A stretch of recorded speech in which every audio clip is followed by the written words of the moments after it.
the strong will to come out of lazy ways to become better. Yes.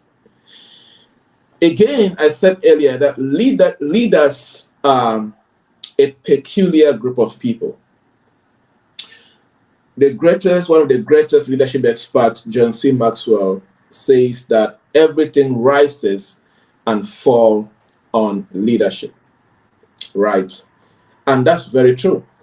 And there's no way you can, and he also said leadership is influence. And there's no way that you can influence people if you embody certain lazy ways.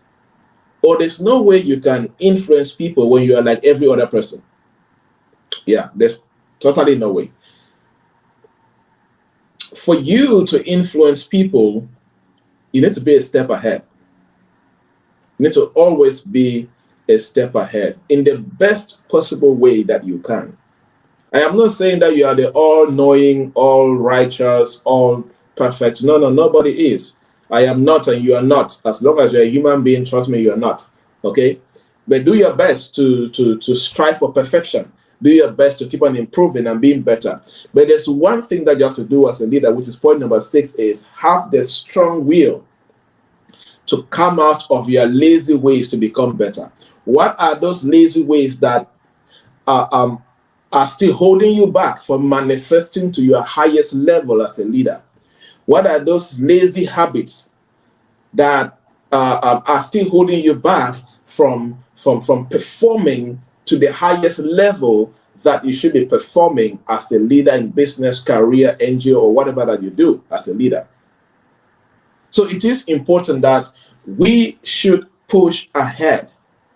We should push ourselves consistently to become better. Because one thing that a good leader does is a good leader gives hope. A good leader points people to light. A good leader gives people the chance to believe that there are future possibilities. And one of the best ways that you do this as a leader is you become better. You consistently become better, and you conquer certain lazy ways and lazy habits that, enable you to become a high performer as a leader. So do things you do not want to do that can advance your life. Learn to do things that you do not want to do that can advance your life. I mean, the last speaker was seriously recommending some books, and go and get those books. The 7 Habits of Highly Effective People is the second book I ever read in 2012. Incredible book that changed my life and perspective, right? And Atomic Habits by James Clear, incredible book, right? Let me tell you, sitting down to pick a book to read when there's Netflix, there are new movies, there's Wakanda Forever, and all of these things, there's social media, is difficult. But as a leader, it is your responsibility to have the strong will to leave your lazy ways, to abandon and conquer your lazy habits, and pick up the ways and the habits of great people that can enable you to become better. Because until you are becoming better, and that's where the place of self-leadership comes in. You cannot lead other people if you cannot lead yourself. Right? I remember one time I was battling with something, a personal habit I wanted to conquer. And then I asked myself a question: how do you expect to lead the team of employees in the company when you cannot lead yourself out of this? This simple question helped me to conquer that particular habit, because I put myself on the spot. The second thing that I conquered, which was coming on my lazy ways, was, since 2012, I read a lot. I read at least 25 books a year, right? And at that time, I was trying to develop a morning routine of waking up and reading and praying and all of that, and doing meditation before the sun comes up.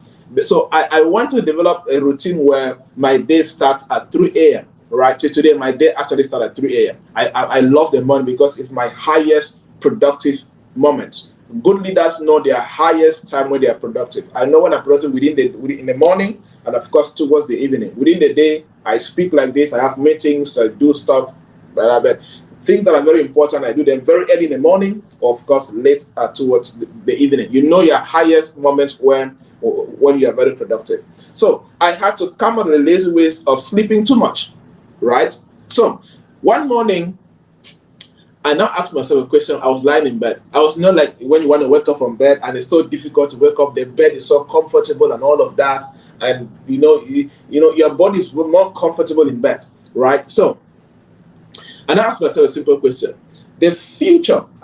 When I'm talking to myself, I call my name. So I said, Joybert, this future that you desire to manifest, how will too much sleep enable you or contribute to this future? Right?